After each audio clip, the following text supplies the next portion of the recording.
Memang kalau bicara infrastruktur pembayaran digital ini patut kita banggakan ya, karena ternyata yang ada di Indonesia ini tidak kalah dari negara-negara maju ya Pak.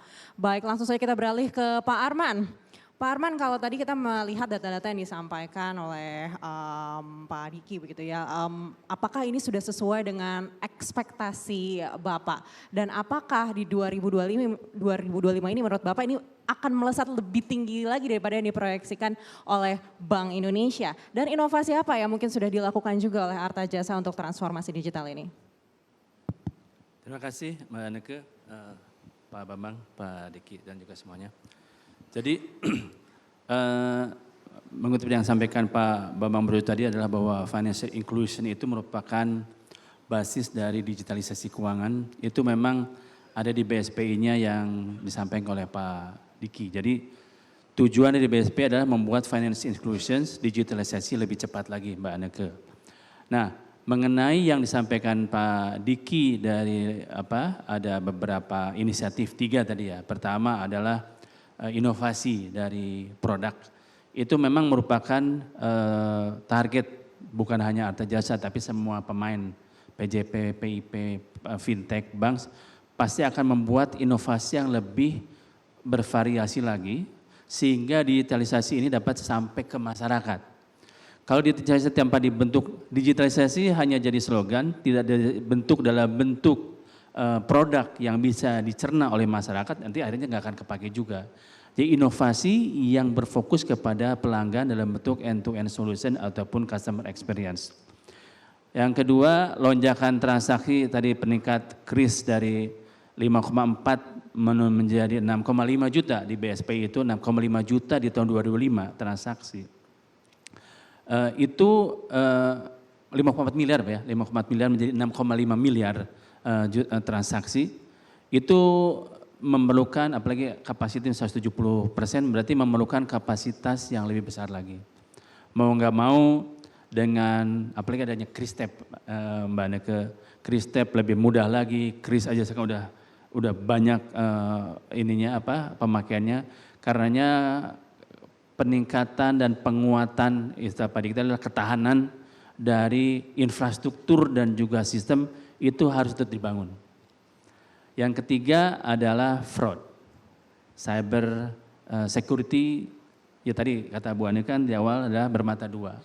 Pertama lebih cepat, lebih mudah, lebih handal, tapi lebih amannya itu yang harus kita terus tingkatkan supaya masyarakat atau pengguna bisa lebih nyaman untuk melakukannya. Yang keempat mungkin yang saya juga minta Pak Diki, nanti juga Pak Mirza, nanti juga Pak Bambang Brojo juga mungkin bisa fokus juga adalah kekuatan dan talent dari SDM Bu. Jadi Mbak Neke, jadi semuanya sudah siap, apakah SDM-nya bisa kita accelerate talentnya sehingga bisa catch up dengan misi dan visi dari pemerintah. Tadi sampaikan tadi Pak Mirza juga kan dari yang pindar itu yang banyak ada dari menengah ke bawah generasi muda. Artinya apa? Itu satu hal dari fokus pemerintah yang juga harus terus ditingkatkan. Arta Jasa dengan skop yang kecil secara perusahaan bisa melakukan itu. Dan juga Arta Jasa dengan skop yang ekosistem lebih besar akan bersama-sama dengan bank, fintech untuk pada saat akan memperkuat produknya ataupun fraud assessment-nya, mitigation-nya. Tapi secara nasional itu yang mungkin diharapkan adalah bagaimana pemerintah juga mengadres talent dari digitalisasi financial inclusion. Maka tadi saya sampaikan juga lupa Pak Mirza udah keburu pulang bahwa tadi akan membuat guidance untuk AI. Apakah di situ juga ada pemakaian yang adil tadi kan, adil dan juga transparan. Apakah ada juga talent development juga ada di situ yang itu yang mungkin yang paling penting perlu diadres juga. Demikian Mbak Neke dari saya, harapan kepada regulator dan juga pemerintah. Kan kita tahu Arta Jasa ini melayani layanan managed services. Lalu bagaimana ini bisa mendukung juga pertumbuhan ekonomi menuju ke 8%, terutama juga untuk memanfaatkan sektor UMKM sebagai salah satu pilar perekonomian kita. Terima kasih Mbak Neke. Jadi untuk sektor UMKM itu pasti ada 3 yang dibutuhkan. Pertama adalah transaksi yang cepat dan mudah ya adalah dengan KRIS itu tadi yang dilakukan oleh Arta Jasa bagaimana outreach ke daerah-daerah yang sampaikan Pak Diki tadi, daerah yang di luar Jakarta atau di luar Jawa. Nah itu makanya kami alhamdulillah ada 20 BPD dari Sumut, Aceh, Pababai sampai Papua, Pasadar Bayang ada di sini semua. Bali, Kaltim Tara, Kaltim Sel, Sulut Go ada semua di sini. Jadi bisa mendengar langsung tadi arahan Pak Diki dan Pak Bambang Brojo bahwa inklusivitas keuangan, financial inclusion itu bisa harus mengadres semua area, bukan hanya daerah yang selama ini kita lihat, oh semuanya punya, padahal kita perlu KRIS sampai yang ke pelosok. Yang kedua Mbak Neke adalah customer experience atau solution apa yang dibutuhkan oleh masing-masing daerah. Tiap-tiap BPD saya setuju berbeda Pak, Bank DKI dengan Sulut Go akan berbeda kebutuhannya.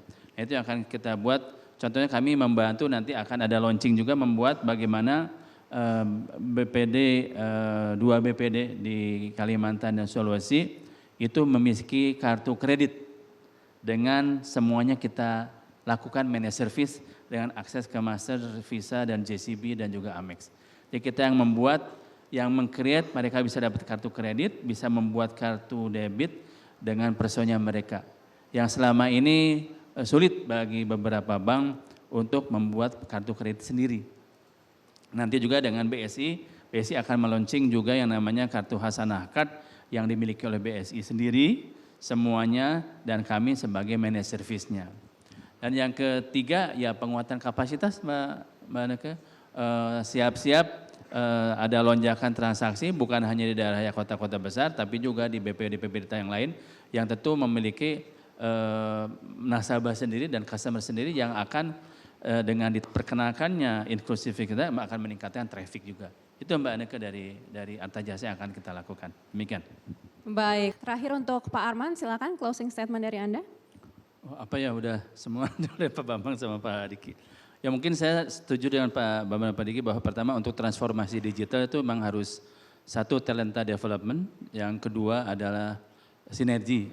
Kita grow bersama, ada PJP-nya Pak, ada digital bank, ada Bank Nobu, Bank Alo Bank, ada juga ada Krombank dan juga ada bank yang konvensional Pak ya dari kayak CIMB, BRI dan semuanya, dan juga fintech, ada OVO, GoPay, dan juga ada BPD, ada wallet, semuanya Pak di sini Pak. Jadi ini yang harus bersama-sama untuk melakukan transformasi digital. Saya sampaikan lagi tadi Pak di speech saya Pak, this market is too big to swallow by ourselves Pak. Jadi harus bersama-sama supaya efektif. Itu yang mungkin akan demikian saya sampaikan Pak sebagai pelaku. Mudah-mudahan ini bisa message-nya sama Pak di antara teman-teman pelaku industri juga. Sesuai yang disampaikan oleh Pak Bambang Brojo bolak-balik sampaikan bahwa transformasi digital keuangan nanti akan dengan talenta akan meningkatkan produktivitas minimal 8% dan juga Pak Diki sampaikan harus bersama-sama. Demikian dari saya Mbak Anneke.